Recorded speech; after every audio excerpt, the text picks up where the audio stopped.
Alors,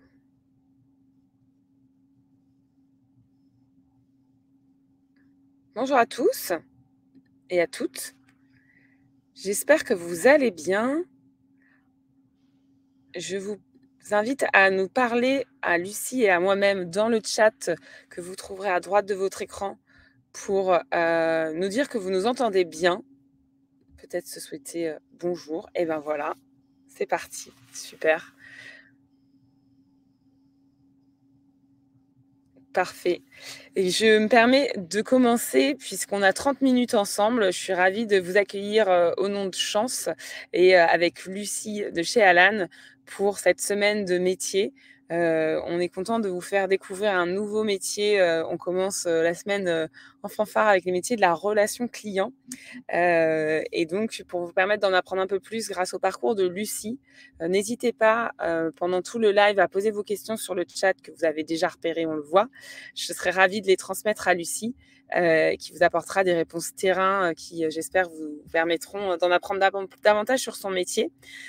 Pour commencer et comme, on ne sait pas exactement tous les profils qui sont ici, votre niveau d'expertise sur le sujet, si vous êtes déjà dans la relation client ou pas du tout familier.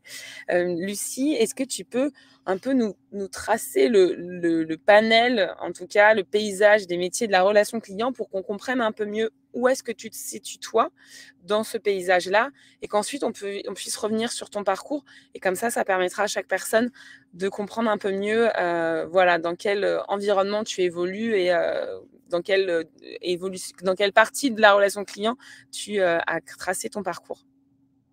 Oui, bien sûr. D'abord, bonjour à tous. Bonjour Sarah, Manon, Alexandre, Benoît. Je vois que vous êtes pas mal à être connectés. Je suis vraiment ravie de passer 30 minutes avec vous.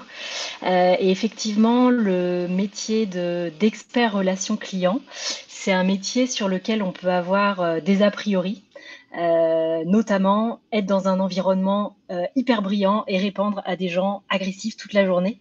Et je voulais commencer en vous disant que c'est un métier qui recouvre des réalités vraiment très très différentes et que mon métier aujourd'hui est très loin de ça. En fait, que vous travaillez au sein d'un service client, au sein d'une entreprise ou au sein d'un prestataire, sur un métier qui est plus ou moins technique. Par exemple, on peut être on peut faire du service client pour une assurance, ce qui est mon cas, ou pour une boîte qui fait de la livraison à domicile. Que vous bossiez pour une boîte privée ou une association, que vous bossiez pour un service client qui a des canaux différents, des canaux de communication pardon, différents, l'écrit, le chat, le téléphone, que vous traitiez des tickets de niveau 1, donc c'est peut-être les tickets les moins complexes, ou des tickets de niveau 2 ou 3 qui vont être plus compliqués, et également en fonction de la place du service client dans l'entreprise. Tous ces éléments font que votre quotidien peut être radicalement différent. À savoir aussi que c'est un métier qui va, je pense, probablement bien évoluer dans les années à venir avec les outils d'intelligence artificielle. Voilà. En petite intro, je voulais juste vous dire que le quotidien peut vraiment varier. Et mon objectif aujourd'hui, c'est de vous montrer la diversité que ça peut représenter et puis vous expliquer ce qui me passionne, moi, dans mon boulot au quotidien. Super, merci beaucoup Lucie. On sent effectivement la passion déjà. Qu'est-ce qui t'a amené dans ton parcours au poste que tu acceptes, que tu occupes pardon actuellement ou à cette expertise de la relation client? C'est une passion, que tu as depuis toujours, qui est née, au fur et à mesure de tes expériences et des rencontres? Comment est-ce que tu en es où tu en es? Ouais, effectivement, j'ai toujours eu, dans mes expériences passées, un lien avec la clientèle et je trouve ça super enrichissant. Et peut-être pour revenir très brièvement sur mon parcours, j'ai fait un institut d'audit politique à Rennes. J'ai bossé ensuite 12 ans en microfinance pour une association qui s'appelle l'ADI, que je salue. C'est une association qui propose des prêts et de l'accompagnement pour des boîtes, pour des gens qui veulent créer leur boîte et qui n'ont pas accès à la banque. Et j'ai commencé comme conseillère crédit sur le terrain. Je recevais donc des gens toute la journée et c'est quelque chose qui m'apportait beaucoup d'énergie.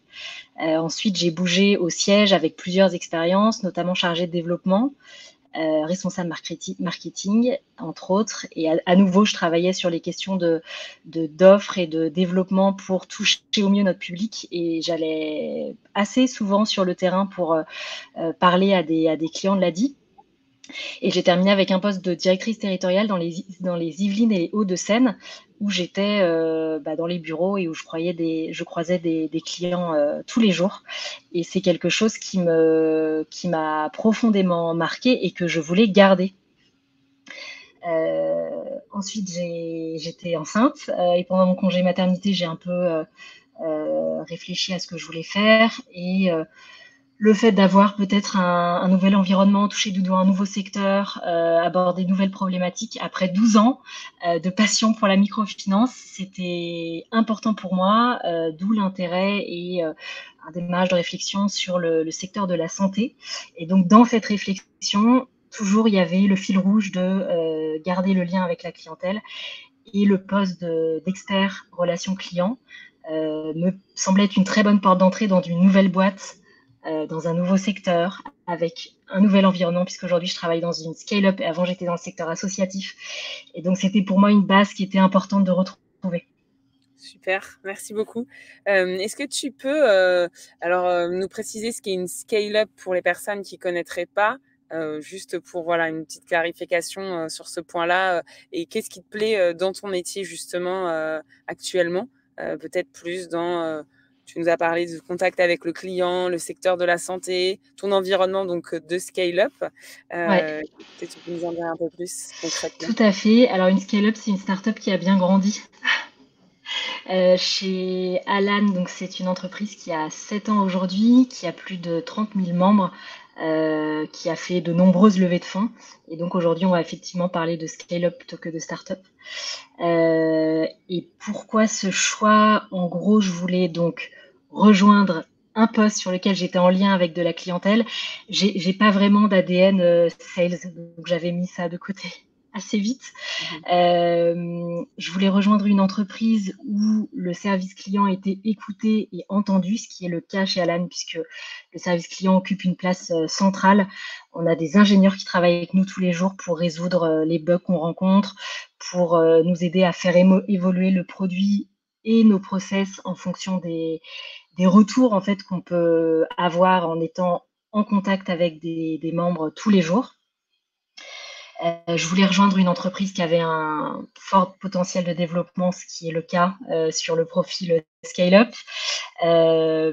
Et aussi, ce qui était important pour moi, c'était de garder une certaine polyvalence suite à mon poste de directrice, où je faisais tout un tas de choses. Je ne voulais pas faire que du service client. Et c'est là qu'opère quelque part la magie Alan, avec aujourd'hui un quotidien où je fais du service client, c'est la majorité de mon temps. À côté, toutes les personnes de mon équipe travaillent sur des projets. Heu, donc ça peut être, moi aujourd'hui je m'occupe du recrutement, pour l'équipe, mais ça peut être de la gestion de projet pour mettre en place le canal téléphonique, ça peut être une approche plus produit, où un membre de l'équipe va travailler avec les équipes produits pour à nouveau essayer de faire évoluer notre offre et simplifier l'expérience de nos membres. Donc deuxième volet du poste.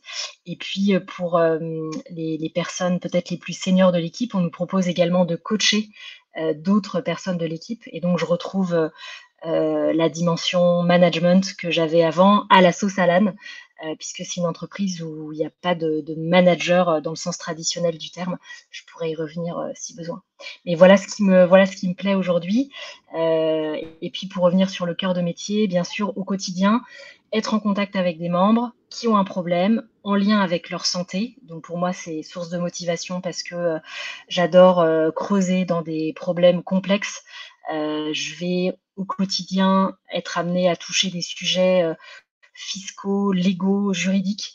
Je peux travailler sur un cas de faillite et puis 5 minutes après, être sur un bug technique avec, un administrateur d'une entreprise qui a 500 salariés qui n'arrive pas à inviter un salarié, par exemple.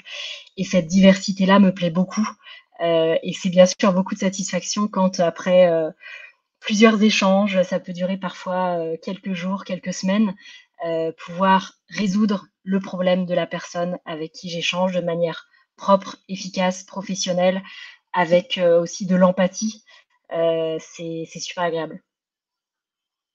Ça a l'air effectivement, assez varié. Est-ce que tu dirais, que enfin, en tout cas, dans ce que tu nous présentes, dans les différentes missions que tu as, on a l'impression que ça dépasse effectivement ce que tu disais en intro, bien plus que juste de la relation client.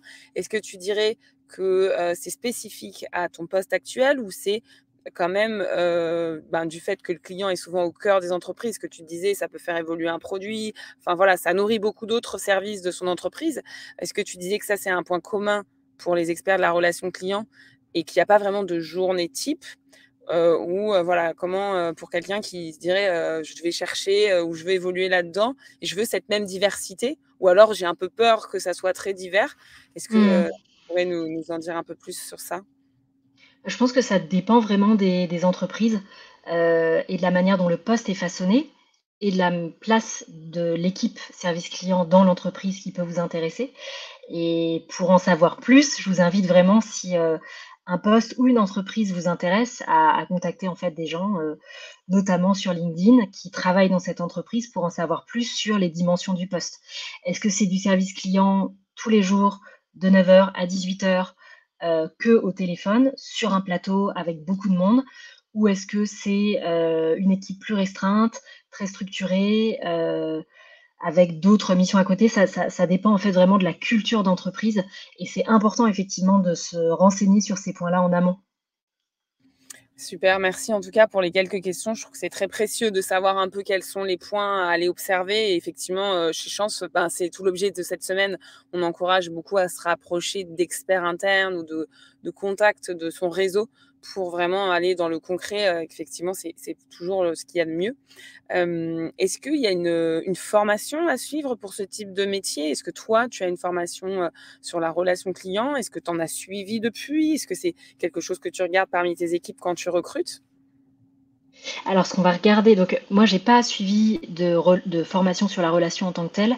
J'ai appris sur le tas et je suis fière aujourd'hui de m'être formée à l'ADI, puisque je trouve que c'est une association pardon qui est une très bonne école pour le monde professionnel et qui m'a appris, à faire face à des situations parfois super compliquées, face à des clients qui étaient vraiment en difficulté. Donc je dirais que je me suis formée sur le tas, dans une structure qui m'a donné les moyens d'exercer de manière, extrêmement professionnelle. Heu, pour tout vous dire, je me suis pas vraiment renseignée sur les sur les formations qui existent, mais je suis sûre qu'il y a des choses qui existent et qui sont très bien. Et ensuite, ce qu'on va regarder chez Alan lors du recrutement sur ce poste-là, c'est l'expérience en service client, mais pas que, puisqu'on valorise, une certaine diversité de profils au sein de l'équipe. On est une cinquantaine aujourd'hui. On ne s'attend pas à ce que les gens aient fait du service client en assurance avant de nous rejoindre. Au contraire, on va aller chercher des profils plus divers. Certains ont bossé dans le monde des startups ou scale-up. Certains ont fait du service client avec une approche assez, un peu technique, complexe sur des sujets, comme je disais tout à l'heure, légaux, fiscaux et cetera. En tout cas, ce qu'on va rechercher, c'est des gens qui sont, quelle que soit leur expérience, passionnés pour ça, qui ont envie de passer la majorité de leur temps à répondre à nos membres avec empathie, pédagogie aussi parce que chez Alan, mais je pense que ça, c'est une partie du métier, quel que soit l'employeur, le fait d'éduquer, de former, nos interlocuteurs à nos outils pour quelque part, faire en sorte que ces gens-là ne nous recontactent pas s'ils ont le même problème dans 2 mois, c'est également important et donc c'est plus ces qualités-là qu'on va rechercher, en fait, chez nos candidats. Super, pas forcément une formation, mais en tout cas des qualités qu'on a ou qu'on sent qu'on peut développer, une Tout à fait. sensibilité que tu décrivais. Super. Tout à fait et bien sûr, ça j'en ai pas parlé, mais c'est un prérequis, être hyper à l'aise, à l'écrit en fait. Être en mesure d'écrire, rapidement, correctement, sans aucune faute, avec la petite formule qui va bien, là on retrouve l'empathie, mais bien sûr le fait d'être à l'aise à l'écrire et d'aimer écrire, c'est super important aussi ou pour ceux qui, seraient intéressés par un poste, au téléphone avec un canal téléphonique, être, à l'aise et puis nourri, de du contact, par téléphone et alors pareil, ça c'est jamais facile au début, mais ça s'apprend, ça se pratique et je suis sûre qu'il y a tout un tas de formations, très, très bien là-dessus. Super, merci. Effectivement, on ne pense pas forcément qu'il y a beaucoup d'écrits, mais c'est évident maintenant avec, les moyens de communication. On a une question de Cécile, qui demande, est-ce qu'expert de la relation client, ça équivaut à responsable de la relation client? Heu, Pas forcément. En fait, les étiquettes, si je peux dire, des postes dépendent de la culture de chaque entreprise. Dans certaines entreprises, le fait d'être responsable en relation client signifie que le poste désigne un poste de management où la personne va être responsable de l'équipe relation client avec X personnes à manager. Et c'est pour ça que mon titre aujourd'hui, c'est expert, puisque je ne suis pas, en tout cas chez Alan, manager de l'équipe. Dans d'autres boîtes, puisque j'ai vu passer pas mal de CV en étant sur le recrutement, il peut y avoir des titres de poste qui mettent le nom de responsable ou manager, mais qui ne renvoient pas sur du management classique. Donc ça dépend vraiment de la culture de chaque entreprise. D'accord. En tout cas, c'est lié au management, au fait ou non d'avoir du management qui peut varier, d'une dénomination à une autre. Mais justement, non. En fait, il y a des gens qui ont ce titre dans leur poste en tant que responsable service OK, client ou manager service client, mais qui ne le sont pas forcément. Donc, à nouveau, l'intérêt, c'est d'aller creuser, se renseigner dans cette entreprise. Qu'est-ce que ça veut dire ce poste-là? d'accord. Mais en tout cas, en étant bien sensible au fait que, on ne va pas forcément du coup s'attendre à avoir du management en étant responsable ou Tout à inversement en fait. étant voilà, Ouais. ça marche. Cécile demandait, et je sais que chez Alan, il y a plutôt une transparence sur ces sujets-là, la tranche de salaire, pour ce type de poste quand on est dans une scale-up?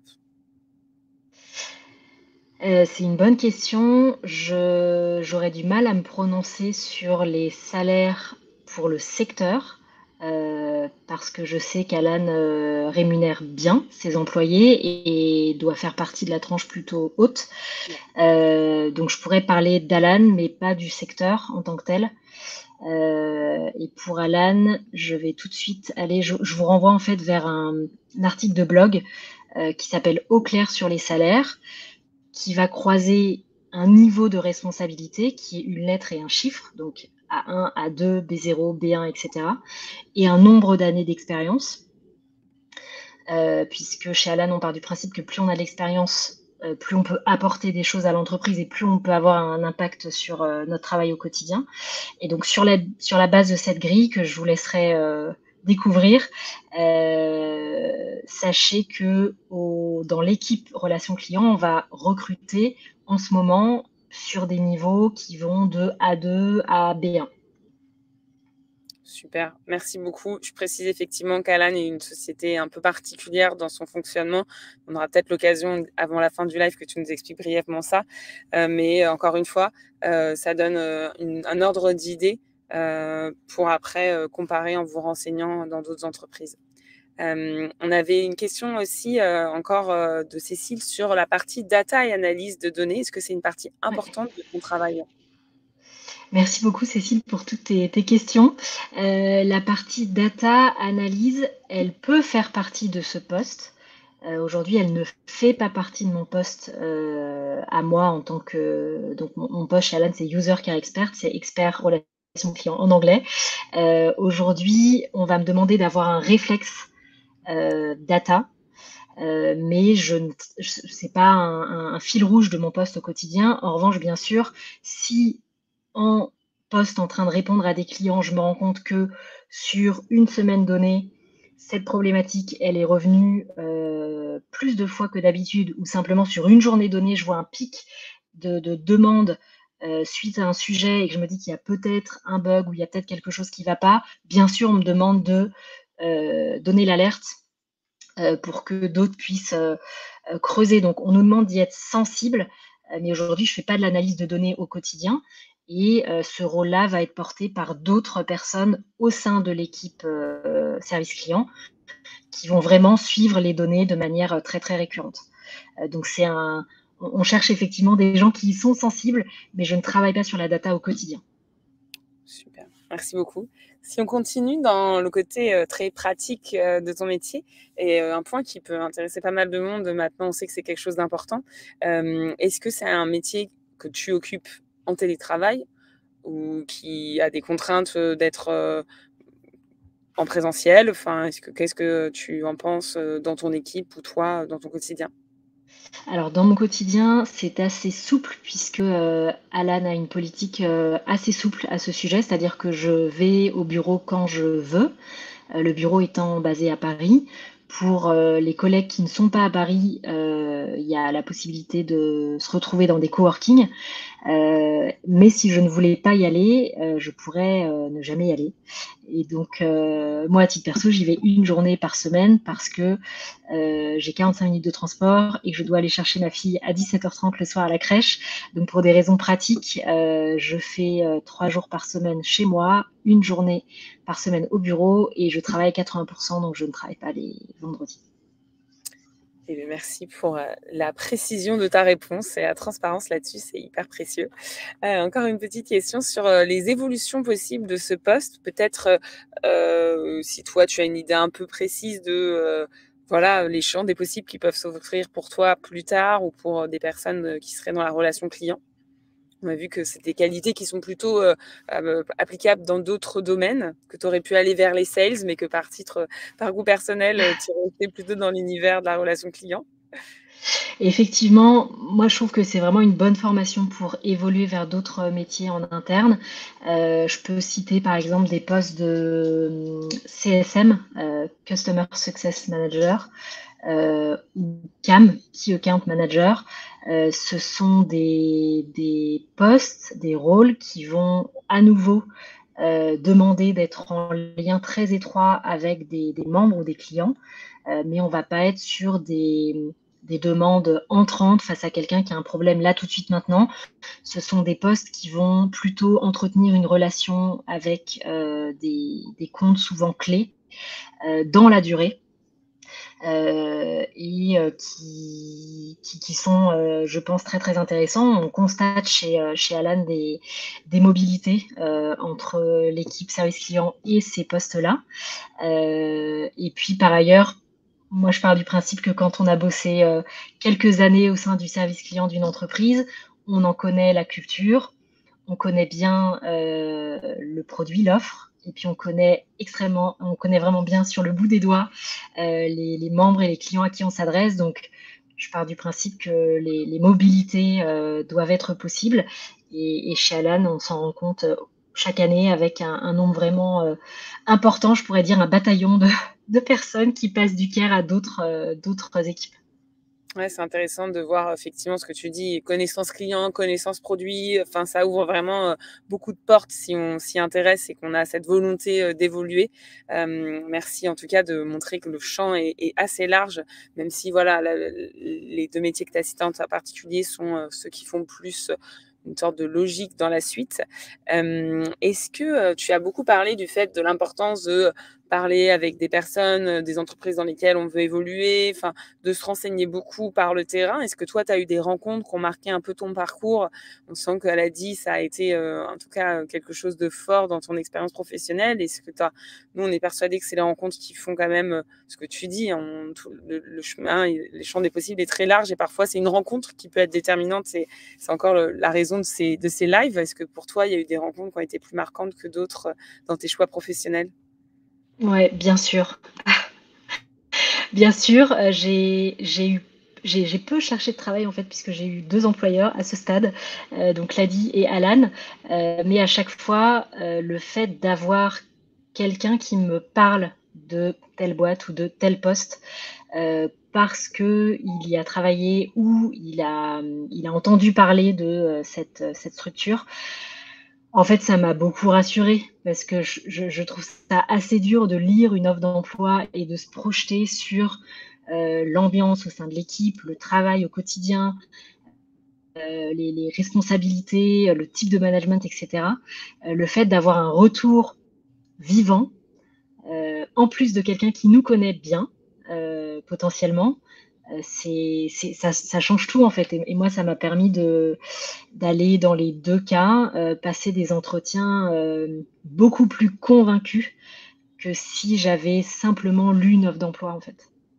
Donc bien sûr, faut échanger au maximum, poser des questions à vos proches, aux gens qui vous connaissent bien, à des gens qui peuvent avoir des postes qui vous intéressent ou qui sont dans des entreprises qui vous intéressent ou qui travaillent dans un pays qui vous intéresse parce qu'à nouveau, la réflexion, elle peut être multiple. Vous pouvez vous dire, moi, je rêve de bosser avec le Canada, ou je suis passionnée par le service client, ou j'adore le, le secteur de la santé. En fait, c'est trois réflexions qui peuvent vous amener sur le poste d'expert service client chez Alan parce que on commence à se renseigner pour se développer au Canada, mais qui vont arriver finalement au même poste, mais avec trois réflexions différentes. Super, merci. C'est hyper intéressant et on encourage tout le monde à faire la même démarche que toi quand on est même en interne en fait. Ça vaut aussi quand on veut postuler en interne sur un poste de toujours avoir cette ouverture d'esprit et cette proactivité. Alexandre, C'est pas facile, hein. C'est pas toujours facile parce qu'il faut être bien faut quelque part être bien dans ses baskets pour aller vers les gens et en complètement. discuter. Il faut savoir aussi ce qu'on cherche. Moi, à nouveau, j'ai pas eu à le faire beaucoup, mais quand j'ai dû à le faire, c'était pas toujours un plaisir. Il y a beaucoup d'enjeux. Enfin, c'est pas facile, mais à nouveau, le fait de le faire, c'est très gratifiant et je trouve on apprend en fait des choses et on affine son projet progressivement. Ouais, bah, nous, on a développé une méthode justement pour activer son réseau, justement pour des personnes qui ont soit un syndrome de l'imposteur, soit ont peur de déranger, soit ont pas au clair sur ce qu'ils veulent demander, etc. Donc, complètement Mmh. aligné avec ce que tu dis. Alexandre revient sur la partie compétences et connaissances. Il demande si des connaissances techniques sont prérequises, peut-être d'outils ou voilà, ou comme tu le disais, est-ce que c'est plus les compétences humaines qui sont importantes, pédagogie, empathie, tu le disais, goût de la relation. Est-ce qu'il y en a d'autres que vous recherchez en particulier Alors, ouais, c'est une bonne question. Je dirais que ce qu'on appelle soft skills, donc les compétences, comment dire en français? Les compétences, relationnel? humaines, relationnelles, vont primer.